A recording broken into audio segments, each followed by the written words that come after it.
Ce programme est financé par les amis et partenaires du ministère de Joyce Meyer.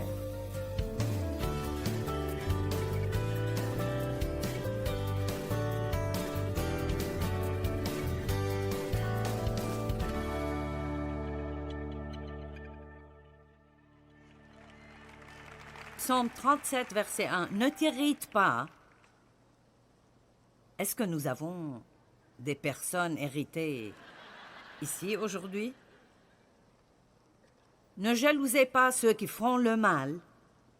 N'enviez pas ceux qui agissent injustement et qui ne font pas ce qui est juste et droit envers Dieu, car ils sont fanés aussi vite que l'herbe et se flétrissent comme le gazon vert. Donc nous n'avons pas besoin d'être préoccupés par tout ce qui se passe dans le monde aujourd'hui. Nous devons prier à ce sujet et faire tout ce que Dieu nous demande de faire, mais ça ne sert à rien de nous inquiéter, parce que Dieu a toujours le contrôle et il a un plan divin que personne ne pourra arrêter.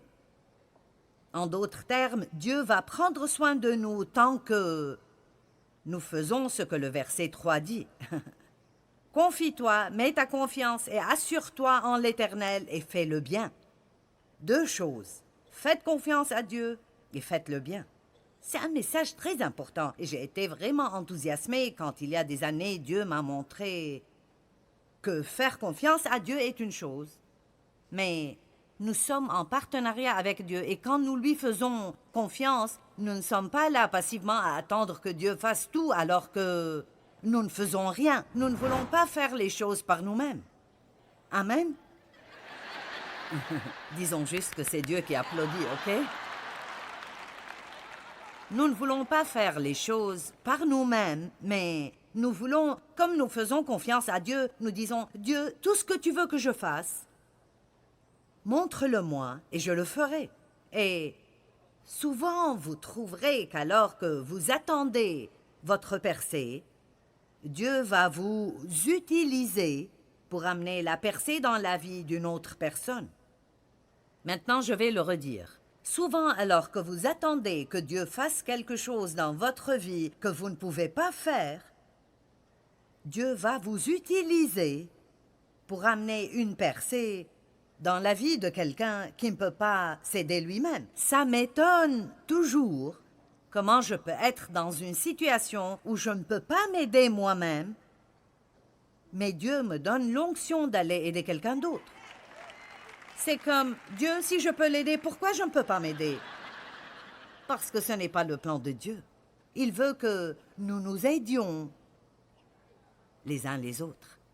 C'est tellement puissant quand nous grandissons en Dieu au point où nous pouvons ne plus penser à nous-mêmes et ne plus penser qu'à nous-mêmes tout le temps et chercher activement quelqu'un à qui on peut être une bénédiction. Si vous avez un problème, je peux vous donner une garantie de percée de 100%. Faites confiance à Dieu et faites-le bien.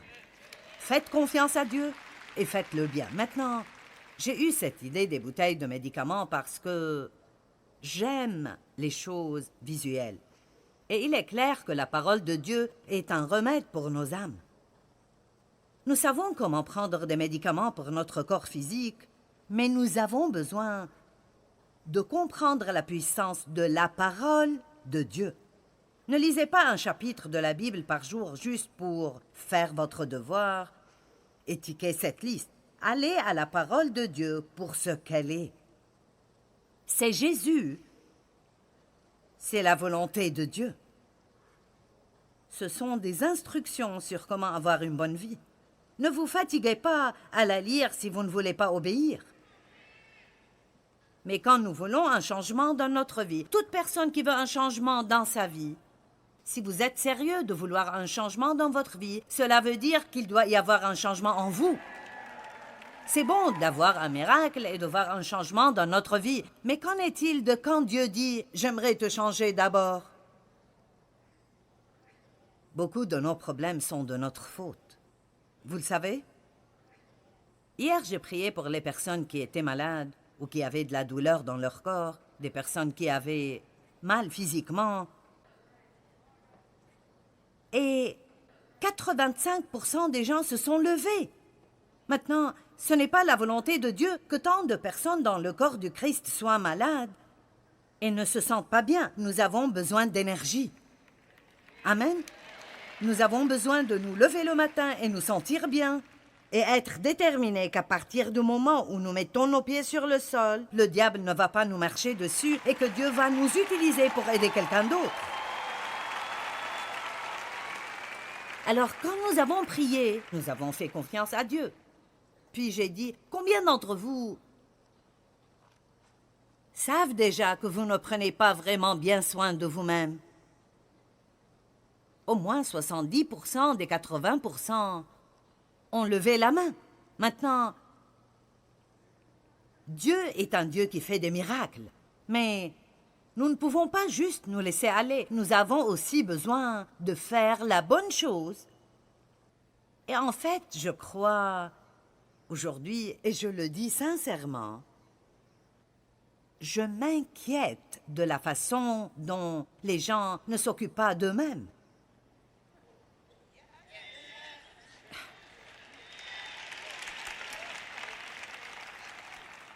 Je veux dire, est-ce que faire plus d'argent vaut la peine de se tuer?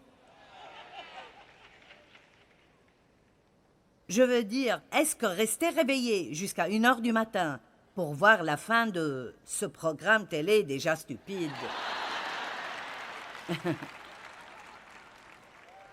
Je me souviens, il y a des années de ça où Dave et moi, tu es resté avec moi, je pense. Nous sommes restés jusqu'à 1 heure du matin à regarder ce film sur un dinosaure stupide nommé Bébé. Et il s'agissait d'un petit bébé. Il ressemblait à un dinosaure en carton. Et nous étions engagés dans le film. Et hey, j'aime regarder quelque chose de bon à la télé, mais ne perdez pas votre sommeil pour ça. Merci pour votre intérêt. Je n'enseigne pas sur la bonne santé aujourd'hui, mais je dis, nous ne pouvons pas nous en remettre seulement à Dieu. Nous devons dire, maintenant Dieu, est-ce qu'il y a quelque chose que je dois faire pour coopérer?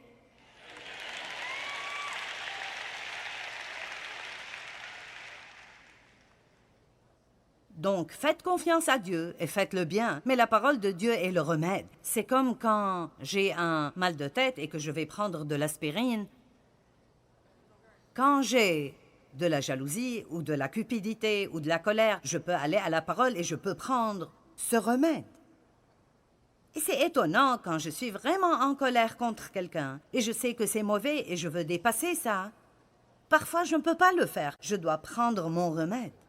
Et comme ça, et comme je connais la parole assez bien, je peux ouvrir sur 5, 6, 7 versets sur la colère et la parole va littéralement me calmer.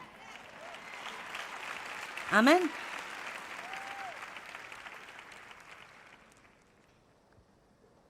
Et donc, nous avons une prescription, ou plutôt 2, qui arrangent tout. Faire confiance à Dieu. Quel que soit le problème, la réponse est faites confiance à Dieu. Si vous êtes inquiet pour vos enfants, faites confiance à Dieu. Préoccupé par les finances, faites confiance à Dieu. Et faites le bien. Donnez la dîme et les offrandes. Oh, je ne veux pas parler de ça. Je veux juste un miracle. J'ai besoin d'un miracle financier. Bien, si vous avez besoin d'une percée dans vos finances et que vous dites « Dieu, y a-t-il quelque chose que je puisse faire ?» Et il dit « Oui, donne ceci et cela et cet argent que tu avais laissé de côté, donne-le comme une semence. » Eh bien... je ne vous parlerai pas de donner votre argent très longtemps. Ça rend la foule nerveuse. Mais vraiment, donner est l'une des meilleures choses que nous puissions possiblement faire pour nous-mêmes. C'est la meilleure chose que vous puissiez faire pour vous-même. Et écoutez, Dieu n'essaie jamais de prendre quelque chose de vous, mais il veut vous mettre dans une position où il peut vous donner plus.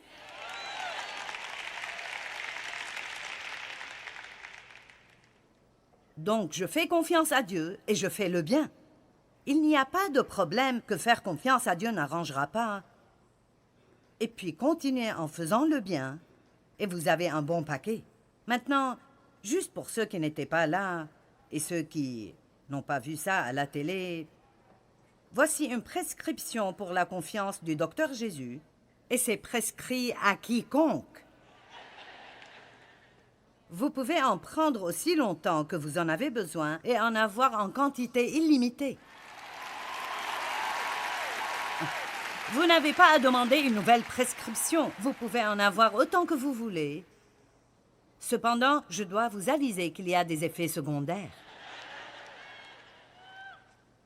Les effets secondaires sont la paix, la joie, la stabilité, la confiance et une meilleure santé générale. Et après avoir pris la confiance, prenez une bonne dose de faire le bien.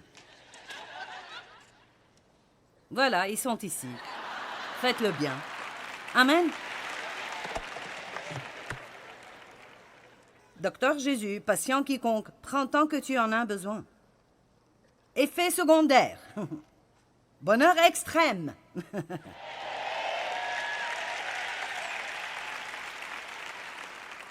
Et récompense au ciel. Mais vous savez, pour faire confiance à Dieu, il vous faut tout d'abord remettre tous vos soucis, parce que l'inquiétude et la confiance sont opposés. Ils s'éliminent l'un l'autre.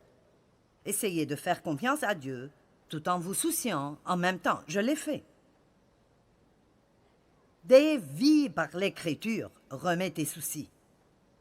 Tout pour lui est remets tes soucis. Et il n'a pas appris ça du jour au lendemain. Il l'a appris en passant par des choses et en arrivant au point où il a simplement réalisé que se soucier n'allait pas résoudre le problème. Avez-vous déjà résolu un problème en vous souciant? Donc, j'aurais aimé pouvoir dire « Maintenant, si vous entendez ceci, vous ne vous soucierez plus jamais. » Mais la vérité est que je ne pense pas que nous arrêterons jamais de nous soucier avant de réaliser que nous ne sommes pas assez intelligents pour résoudre nos propres problèmes et que peu importe à quel point nous nous en préoccupons et que nous les tournions encore et encore dans nos pensées, ça ne va pas vraiment résoudre nos problèmes. Vous dites « Bon, je n'y peux rien ». Ne dites pas que vous n'y pouvez rien. Dites plutôt « Avec l'aide de Dieu, je peux faire tout ce qu'il veut que je fasse ». Si Dieu nous dit de ne pas nous inquiéter, il doit donc y avoir un moyen d'apprendre à vivre sans inquiétude. Certains parents pensent qu'il est de leur devoir de vous inquiéter pour vos enfants. Vous n'êtes pas de bons parents si vous ne vous inquiétez pas pour vos enfants. Bien, si vous passiez 25% du temps que vous passez à vous inquiéter, à croire Dieu, il prendrait soin d'eux. Nous avons 4 enfants adultes et 11 petits-enfants et je me suis beaucoup inquiétée pour mes enfants. Je pensais qu'ils ne quitteraient jamais la maison. Et puis, s'ils allaient quitter, je ne savais pas ce qu'ils allaient faire. Je ne pensais pas qu'ils pourraient prendre soin d'eux-mêmes.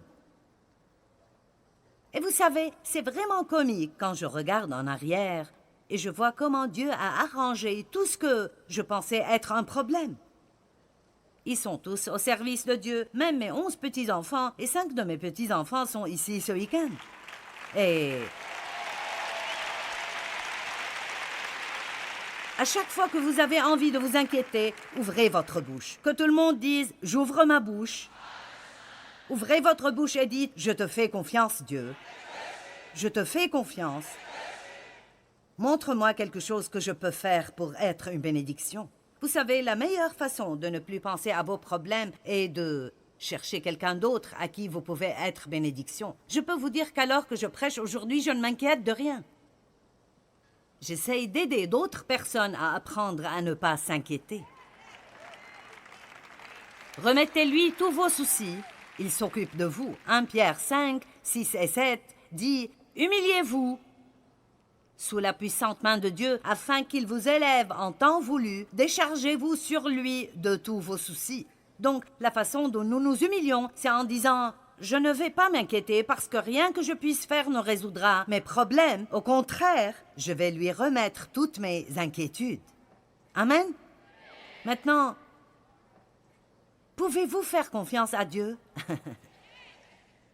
Certains d'entre vous disent « Oui ». C'est la réponse spirituelle à donner, vous savez.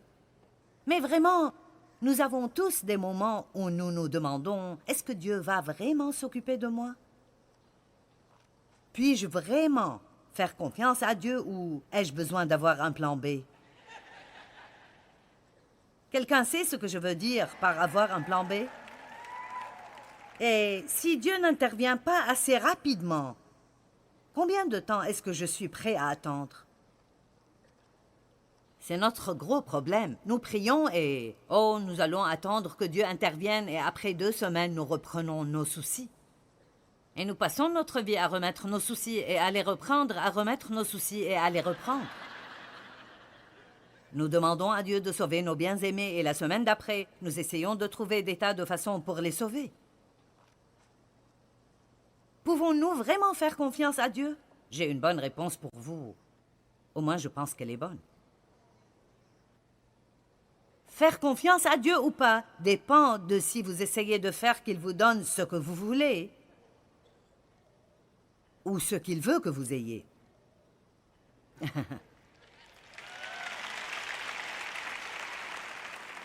Oui, ça prendra quelque temps pour que vous le compreniez.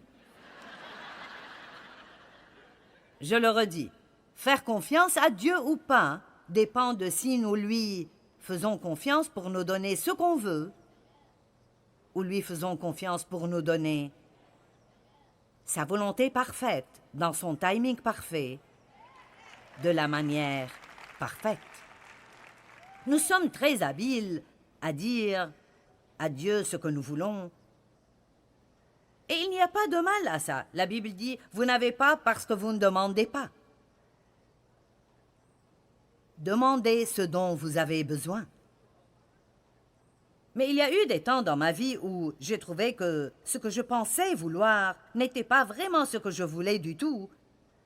Je passais par des moments où j'étais frustrée parce que Dieu ne me donnait pas ce que je voulais. Et plus tard, je remerciais Dieu parce qu'il ne m'avait pas donné ce que je voulais.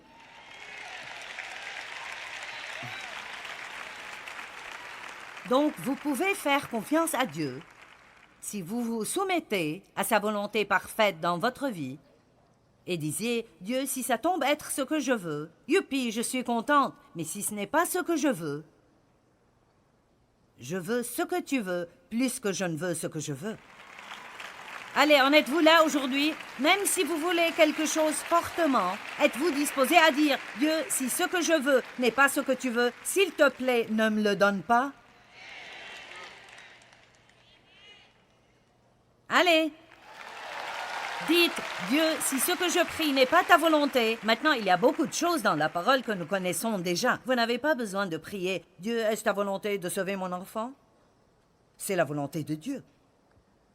Mais il y a beaucoup de choses qui ne sont pas spécifiquement couvertes dans la parole de Dieu. Vous pouvez demander une promotion dans votre travail et ce n'est peut-être pas ce que Dieu veut pour vous. Bien, pourquoi ne le voudrait-il pas? Je ne sais pas, je ne suis pas Dieu. Ah. C'est comme j'ai dit la nuit dernière, il y a beaucoup de mystères, beaucoup de choses que nous ne comprenons pas. Pourquoi Dieu voudrait-il promouvoir quelqu'un dans votre entreprise qui n'est pas encore croyant? Et vous dit que vous devriez être heureux à ce propos. Oui. Et il dit que vous devriez être content pour lui et le féliciter de tout cœur. Vraiment, Dieu, es-tu pour moi ou pas? Il y a des années, mon mari a reçu une promotion et il ne l'a pas acceptée. Et j'ai pensé qu'il avait perdu la tête. Bien, pourquoi ne l'as-tu pas acceptée? Tu ne veux pas être promu? Intérieurement, j'ai pensé, ne veux-tu pas être plus important? Tu ne veux pas avoir un titre? Il a dit, écoute, j'ai vu les gars qui ont cette position et ils ne font pas beaucoup plus d'argent et ils sont hors de la maison tout le temps. Et tout ce qu'ils ont est beaucoup plus de responsabilités et je ne veux pas ça. Ce n'est pas ce qu'ils voulaient. Bien, c'est une bonne chose qu'il ne l'ait pas pris parce que Dieu avait un autre plan pour lui qui était ce que nous faisons maintenant. Juste parce que Dieu ne vous donne pas ce que vous voulez quand vous le voulez. Nous avons besoin de faire confiance à Dieu, et certains d'entre vous sont dans des situations aujourd'hui où vous ne comprenez pas. Vous ne comprenez pas. Et j'ai dit la nuit dernière, et je le dirai encore, nous vivons la vie en avant, mais nous la comprenons après coup. Amen. Quand Dieu nous avait appelés au ministère ou m'a appelé à enseigner, j'ai quitté un emploi à temps plein pour avoir le temps d'étudier. Nos factures étaient plus grandes que notre revenu et j'étais pétrifiée. Il y avait ce petit diable assis sur mon épaule qui criait dans mon oreille tout le temps « Qu'as-tu fait? Qu'as-tu fait ?» Nous avions besoin d'un miracle tous les mois pour payer nos factures. Et j'étais tellement sûre que parce que j'avais fait ce grand sacrifice, des choses miraculeuses et merveilleuses se produiraient dans nos finances. Sûrement que si je fais ce sacrifice, sûrement que si je suis si bonne, alors Dieu fera des miracles. C'est vraiment difficile pour nous quand nous faisons ce qui est juste et parfois en faisant sacrificiellement ce qui est juste et il semble comme si Dieu ne fait rien. Durant 6 ans, pas 6 semaines ou 6 jours, durant 6 ans, nous avions besoin d'un miracle chaque mois. J'achetais les vêtements de mes enfants en seconde main et j'étudiais la parole. J'enseignais ma petite étude biblique et je disais aux gens que Dieu voulait les bénir financièrement. Je continuais à payer la dîme, à donner et à servir, année après année, après année, après année. Je ne comprenais pas, ça ne faisait absolument aucun sens pour moi, et je parie que certains d'entre vous en sommes là maintenant. Certains d'entre vous donnaient plus que vous n'avez jamais donné dans toute votre vie, et il vous semble que vous avez moins que vous n'avez jamais eu.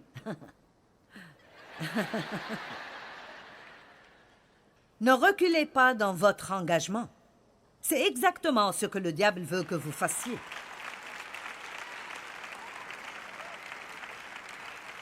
Parfois, vous devez faire ce qui est juste longtemps avant d'obtenir un bon résultat. Bien, je ne comprends pas. Moi non plus, je n'avais pas compris pourquoi. Il a fallu tellement longtemps pour que Dieu fasse une percée dans nos finances, mais j'ai compris maintenant. Je ne l'avais pas compris, mais j'ai compris maintenant. Dieu m'enseignait comment lui faire confiance pour chaque chose dont j'avais besoin. Et je ne le comprenais pas. Tout le monde applaudit quand je dis que je passe à la télé dans les 2 tiers du monde. Mais avez-vous idée de ce que cela coûte? Ils ne disent pas, eh bien, nous allons vous donner ce temps gratuitement.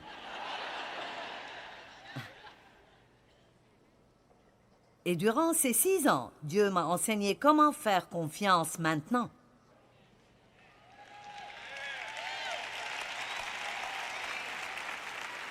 Allez, vous ne savez pas ce que Dieu a prévu dans votre avenir.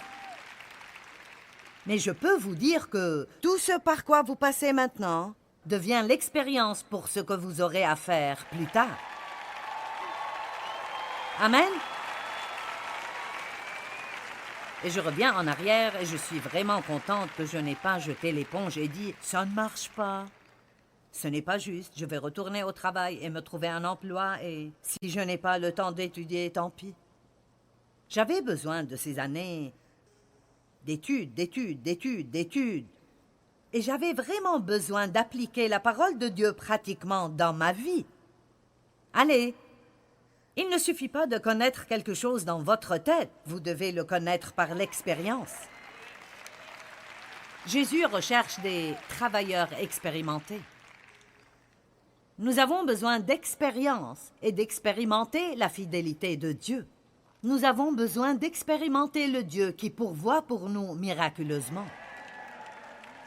Certains des meilleurs temps dans ma vie, les choses que j'apprécie le plus sont de regarder en arrière sur certaines des choses que Dieu a fait pour nous pendant ces 6 ans.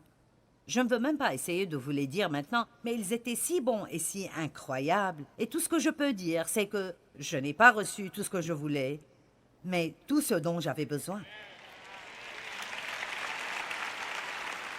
Dieu est fidèle. Il est fidèle. Et faire confiance à Dieu est souvent un étirement. J'ai dit la nuit dernière, vous avez des marques d'étirement?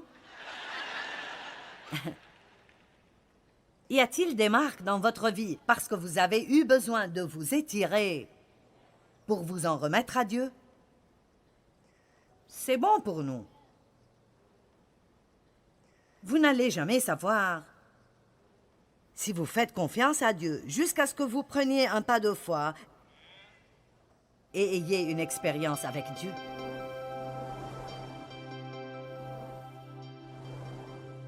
N'importe quel problème que vous avez, la réponse est toujours la même. Faites confiance à Dieu et continuez à faire le bien. Ayez foi que Dieu a la réponse à votre situation et qu'il travaille derrière les coulisses en ce moment même pour votre bien.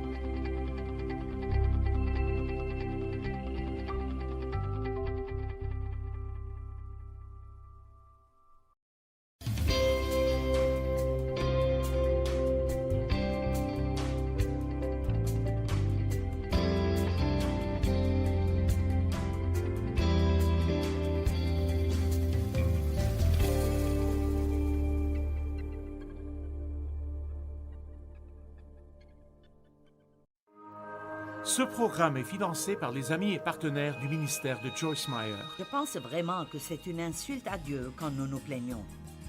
Et je pense en fait que c'est dangereux. Nous ouvrons une porte à l'ennemi quand nous nous plaignons.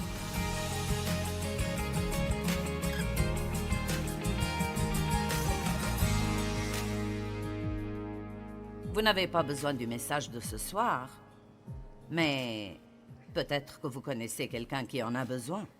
Et donc, vous pouvez soit prendre des notes pour eux, soit acheter une copie du CD ou... Mais je sais que vous n'en avez pas besoin parce que je vais parler d'arrêter de se plaindre. Donc, je suis sûre que vous n'en avez pas besoin, n'est-ce pas? D'accord. Eh bien, si nous pouvions traverser une journée sans nous plaindre de quoi que ce soit, ce serait vraiment un miracle majeur. Il semble que plus nous avons, plus nous nous plaignons. Je l'ai fait il y a quelques semaines et je le fais assez souvent. J'ouvre le réfrigérateur, je me tiens là, à regarder toute la nourriture. Et puis je me suis entendu dire, je suis si fatiguée d'essayer de décider quoi manger chaque jour. Est-ce que quelqu'un d'autre fait cela? Regardez ça, vous voyez des mains levées dans toute la salle. Ou j'ouvre mon armoire qui est... en fait, une petite chambre et je dis... Je suis si fatiguée d'essayer de décider quoi mettre tous les jours. Quand j'étais adolescente et mon armoire était de cette taille, et je n'avais que 7 tenues, ce n'était pas difficile de décider quoi mettre. Il y avait une tenue pour lundi, une tenue pour mardi, une tenue pour mercredi. C'était facile pour mes chaussures aussi, parce que je n'avais que 2 paires. Et je pense que souvent, nous nous plaignons d'avoir tellement de choses et ça nous rend confus quand nous devons décider quoi manger. N'est-ce pas pathétique que dans un pays où vous pouvez manger tout ce que vous voulez, à n'importe quel moment, nous nous plaignons devant la porte du frigo parce que nous ne savons pas quoi manger. Nous sommes fatigués d'essayer de décider quoi manger. Il y avait une missionnaire. Elle et son mari et leur famille vivaient en Afrique pendant beaucoup d'années. Et ils rentraient une fois par an ou une fois chaque 2 ans. Et en Afrique, là où elle vivait, il n'avait qu'un genre de céréales qui s'appelait Weetabix. Et donc, elle aime les céréales. Et l'une des choses qu'elle aimait vraiment faire quand elle rentrait était d'acheter un peu de ces céréales qu'elle aimait. Eh bien, elle n'était pas revenue depuis quelque temps. Et les choses avaient beaucoup changé. Il y a beaucoup plus de variétés de choses que vous pouvez avoir. Son mari l'a prise au supermarché et a dit qu'il l'attendrait dehors. Donc elle est rentrée et elle ne sortait pas. Elle ne sortait pas et finalement elle est sortie sans rien acheter. Et il a dit « Où sont les céréales ?» Elle a dit je suis devenue confuse alors que j'essayais de choisir des céréales parce qu'il y a tellement de variétés différentes que j'ai finalement juste abandonné et je n'ai rien acheté. Combien d'entre vous savent que nous avons beaucoup d'abondance? Dieu m'a dit une fois, « Si tu vas te plaindre de quelque chose, ne prends pas la peine de prier. » Donc, Dieu ne répond pas aux plaintes. Il y a peut-être un département de plaintes dans chaque supermarché, mais il n'y a pas de département de plaintes au ciel, où vous pouvez vous plaindre d'un problème et il s'en occupe immédiatement. Nous réglons nos problèmes en priant pour les choses et en croyant en Dieu, pas en nous plaignant des choses. En fait, j'ai tendance à penser que si nous prions pour quelque chose et ensuite nous commençons à nous plaindre, nous avons probablement annulé les bonnes choses que nous avons peut-être faites. Et vraiment, nous allons rire aujourd'hui. J'ai des histoires drôles à vous dire, mais je veux vous le dire dès le début. Je pense que c'est un message beaucoup plus sérieux que nous le pensons. Et je pense vraiment que c'est une insulte à Dieu quand nous nous plaignons. Et je pense en fait que c'est dangereux. Nous ouvrons une porte à l'ennemi quand nous nous plaignons. Et donc, je voudrais juste suggérer que vous preniez cela un peu plus sérieusement. Ne vous plaignez pas, et quand vous vous attrapez en train de vous plaindre, traitez cela comme un péché et repentez-vous. Qui est vraiment bon envers ses enfants? D'accord. Moi aussi. Et combien d'entre vous n'aiment pas quand ils se plaignent parce que vous êtes si bon envers eux? Vous vous dites juste, vraiment? Je veux dire, vraiment? Vous allez vous plaindre de ça? Eh bien, imaginez juste ce que Dieu ressent. Après tout ce qu'il a fait pour nous et tous les sacrifices qu'il a fait quand il nous a donné son Fils unique et la provision phénoménale que nous avons. Et vous savez, je n'ai pas besoin d'essayer de me plaindre, mais je dois essayer pour ne pas le faire. La plainte est quelque chose que nous faisons juste en tant que réponse automatique à tout genre d'inconvenance et d'inconfort que nous avons dans la vie. Et je peux vous prouver dans l'Écriture que se plaindre est un péché et que ça ouvre une porte au diable. Et donc, j'ai une assez bonne peur révérentielle de me plaindre. Cela ne veut pas dire que je ne le fais jamais, mais j'aime prêcher un message comme celui-ci parce que j'ai besoin de l'entendre encore et encore. Paul a dit, je ne me lasse point de vous enseigner les mêmes choses encore et encore. Et je ne pense pas qu'il y ait quoi que ce soit dans la Bible que nous n'ayons jamais vraiment besoin d'entendre de nouveau. Chaque parole n'a pas besoin d'être une nouvelle parole. Elle doit être bonne pour le moment présent. Ceci n'est pas quelque chose que vous n'avez pas entendu auparavant, mais vous l'entendrez probablement encore. Mais c'est quelque chose que, si vous êtes un peu comme moi, à chaque fois que vous l'entendez, vous en avez besoin. Amen? Donc, allons-y. Philippiens 4:6. Ne vous inquiétez de rien, mais par des prières et des supplications, avec des actions de grâce, pas avec des plaintes, avec des actions de grâce, en toutes choses faites connaître vos besoins à Dieu. 1 Thessaloniciens 5, 18 et 19. Rendez grâce en toutes choses, car c'est à votre égard la volonté de Dieu en Jésus-Christ.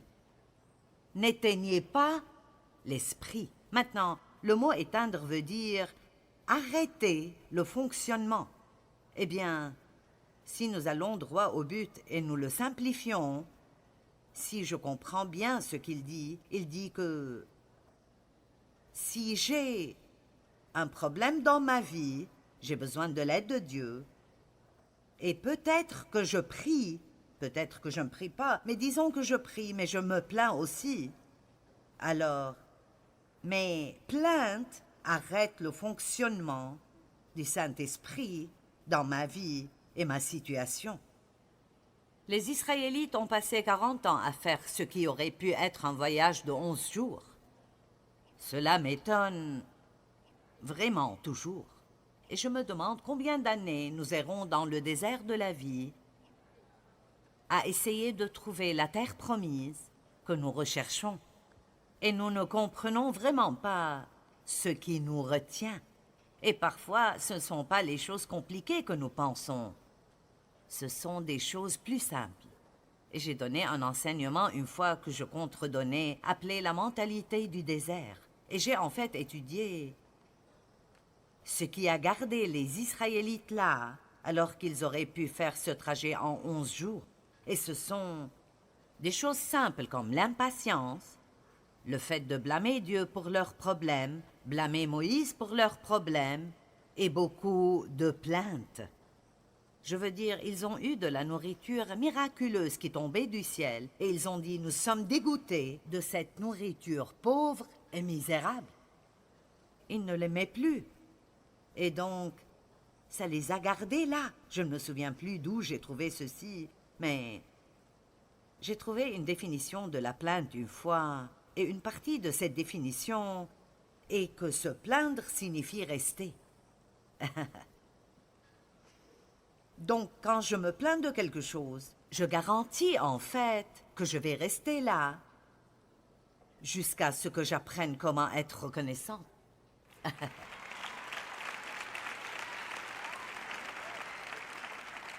Nous devons être reconnaissants parce que c'est vraiment très facile de regarder ce que nous n'avons pas.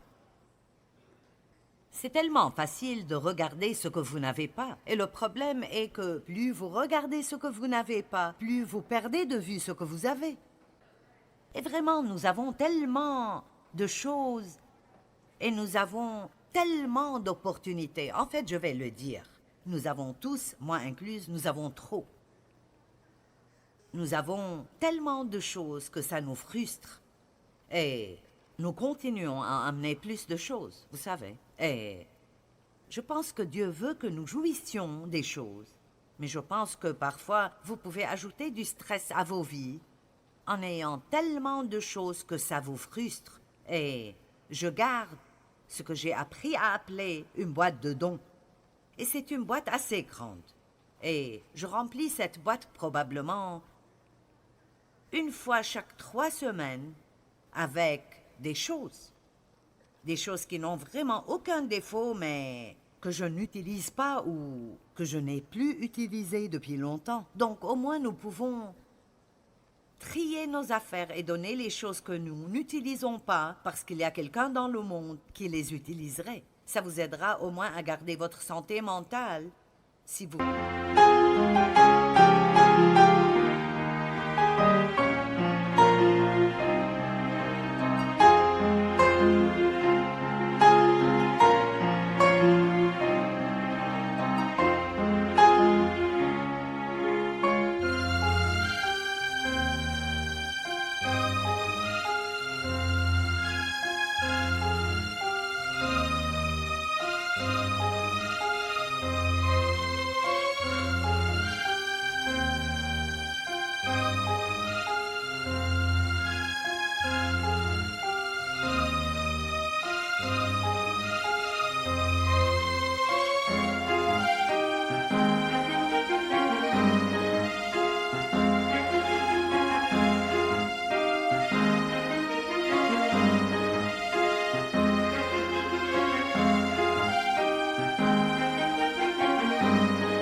Un peu plus simplement, mais soyons reconnaissants exprès.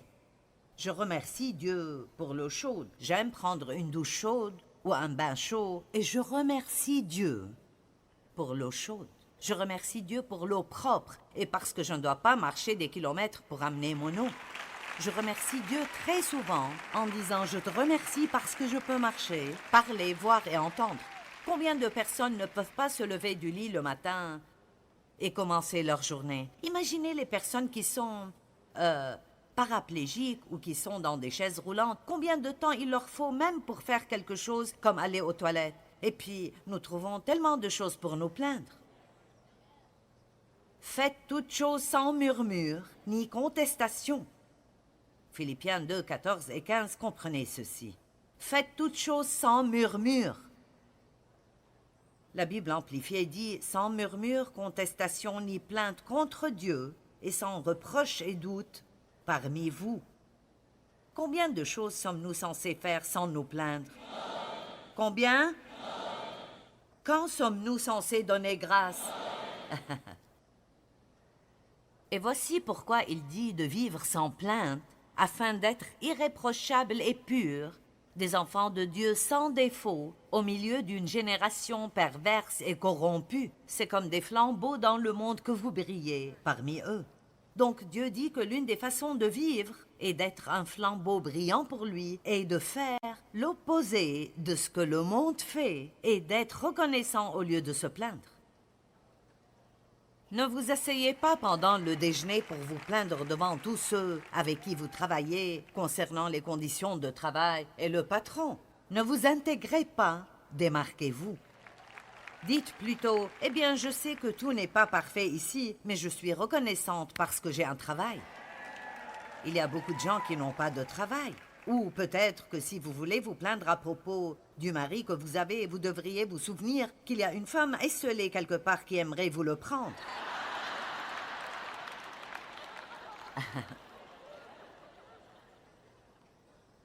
Amen. Pensez juste, certaines personnes n'ont personne pour leur tenir compagnie. Nous avons tellement. Les inconvenances et les plaintes, eh bien, j'ai pris 8 semaines. Et pendant ces 8 semaines, j'ai noté toutes les choses qui me sont arrivées, dont je me suis probablement plainte. Et donc, j'ai pensé partager avec vous 34 choses qui me sont arrivées. Vous voyez, des choses arrivent tout le temps. Et je veux dire, je ne sais pas si « je » est un bon mot à utiliser, mais je pense que nous devrions voir cela comme un jeu que nous jouons avec le diable, où nous refusons de nous plaindre, quoi qu'il envoie vers nous. Voyons juste après, aujourd'hui, combien nous pouvons durer.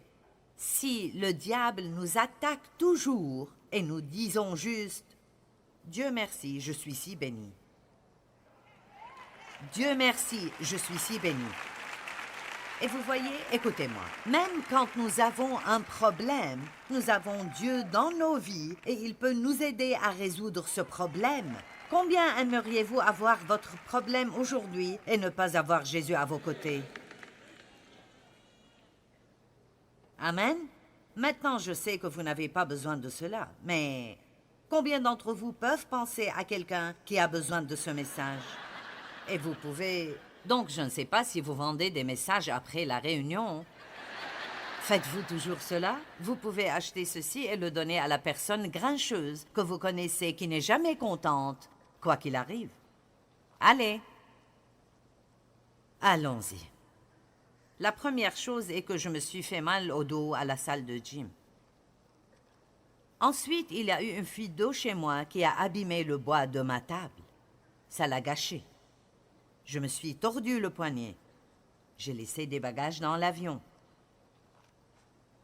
La maison de retraite a appelé concernant ma mère 2 fois. Maintenant, pendant des années, nous avons pris soin de ma mère, mon père et ma tante dans la maison de retraite. Et prendre soin veut dire que, tout d'abord, nous avons payé pour cela, ce qui était très cher. Et ensuite, cela voulait dire que nous ne savions jamais quand nous recevrions un appel. Et un appel de la maison de retraite veut dire quelque chose. Ça veut dire qu'ils veulent que vous fassiez quelque chose. Soit maman fait des siennes, soit mémé fait des siennes, soit ma tante fait des siennes. Elles ont besoin d'aller chez le docteur ou à l'hôpital, quelque chose. Et ce n'est jamais à un moment où vous n'avez vraiment rien à faire et vous espérez que la maison de retraite vous appelle pour que vous ayez quelque chose à faire de votre temps. Donc la maison de retraite a appelé 2 fois. J'avais toujours mal au dos. Puis je me suis fait mal au bras en essayant de m'étirer pour mon mal de dos. La maison de retraite a appelé de nouveau et j'ai fait tomber une boisson vitaminée rouge sur un canapé blanc. Dave a cassé une fenêtre avec une balle de golf, celle de la maison de quelqu'un sur le terrain de golf. Je finis par parler à un coussin au milieu de la nuit en pensant que c'était Dave. C'est comme... Donc, c'était un coussin. J'ai dû dépenser de l'argent pour remplacer un canapé que je ne voulais pas remplacer. Je me suis pris l'orteil dans mes sous-vêtements. Et je me suis fait mal au tendon. Et mon orteil, mon petit orteil a gonflé et est devenu noir et bleu parce qu'il s'est pris dans mes sous-vêtements. J'ai dû dire à ma tante très indépendante de 86 ans qu'elle ne pouvait plus conduire et j'ai dû lui prendre sa voiture. Vous n'avez rien fait de drôle avant d'enlever les privilèges de conduite d'une personne âgée. J'ai dû remplacer la télé de ma mère pour qu'elle soit compatible avec un casque qui lui permettrait d'entendre parce qu'elle refusait de mettre les appareils auditifs qu'elle voulait que je lui achète. Je suis allée au spa à l'hôtel Waldorf Astoria, qui est un très bel hôtel, et j'ai perdu mon pantalon au spa. Je veux dire, j'ai perdu mon pantalon. Vous savez, quand vous allez au spa pour un traitement, vous prenez un casier, vous mettez vos vêtements dans le casier, et puis, je ne sais pas comment, je n'ai pas mis mon pantalon dans le casier. Et donc, quelqu'un l'a pris et a fait quelque chose avec, je ne sais pas. Donc, j'ai fini mon massage et je m'habillais et j'avais ma chemise et mes chaussures, mais pas de pantalon. Maintenant, comment quitter le Waldorf Astoria?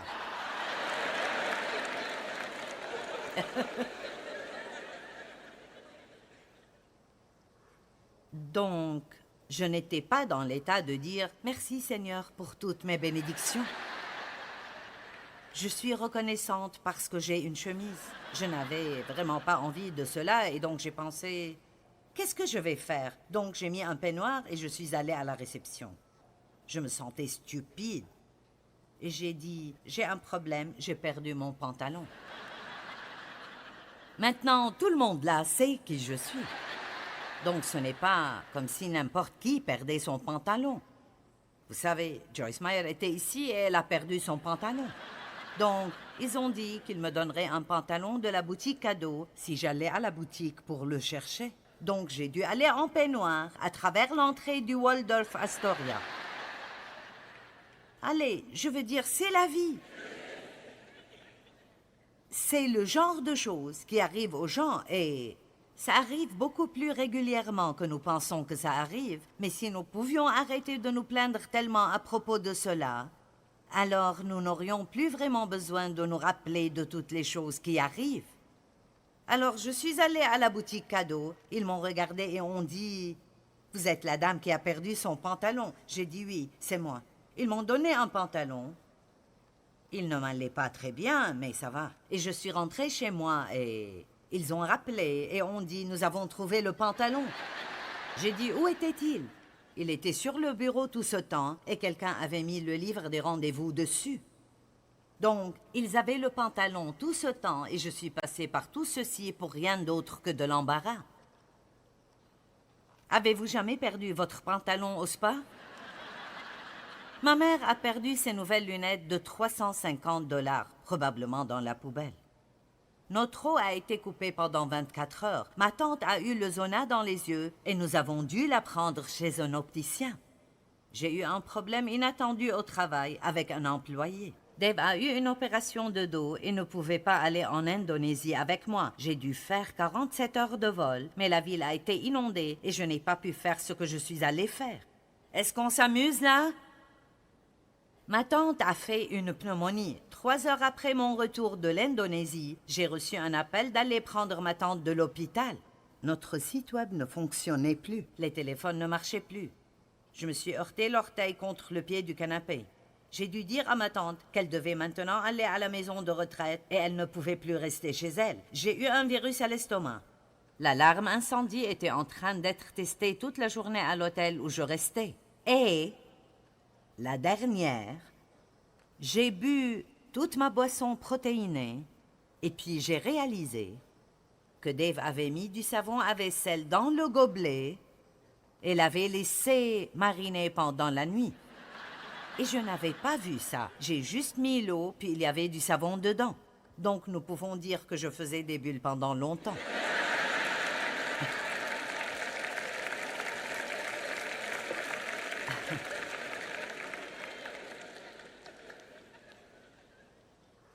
Maintenant, je vous dis cela parce que des choses arrivent avec vous aussi. Mais imaginez juste combien cela énerverait le diable si nous pouvions juste traverser la vie et réaliser qu'il vous met dans des situations pour vous énerver. Amen. Le diable vous met dans des situations pour vous énerver. Il veut que vous perdiez votre sang-froid, que vous vous plaigniez, que vous agissiez comme tout le monde dans le monde pour que les gens ne puissent pas faire de différence entre nous et le reste des gens. Nous ne sommes pas supposés nous intégrer, nous sommes supposés nous démarquer. Et cela ne veut pas dire que nous devons prêcher à tous ceux que nous voyons. En fait, parfois, ça fait plus de mal que de bien. Mon Dieu, si nous pouvions sortir et vivre juste la vie. Pouvez-vous imaginer Jésus en train de se plaindre? Je suis si fatigué de manger ce même poisson chaque jour.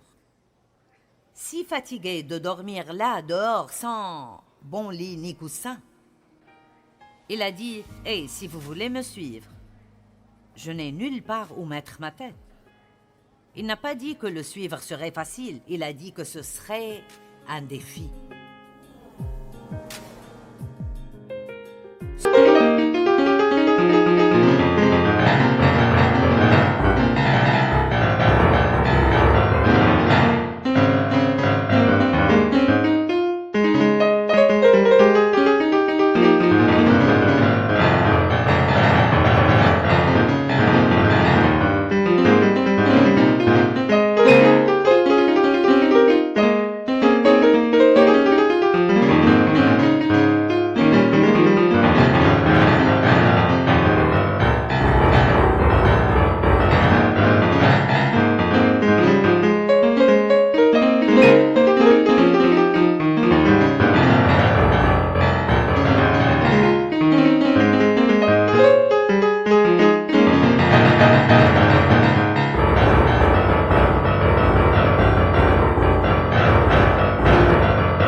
Se plaindre peut certainement rendre nos prières inefficaces. Au lieu de cela, nous devons être reconnaissants pour les bonnes choses que Dieu a amenées dans nos vies.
khắp phương trời vẫn nhớ tới quê hương. Người về đây thăm làng trù quê mẹ và làng sen quê cha, xúc động bồi hồi người rơi giọt lệ, thương mái nhà tranh thương đất mẹ nghèo.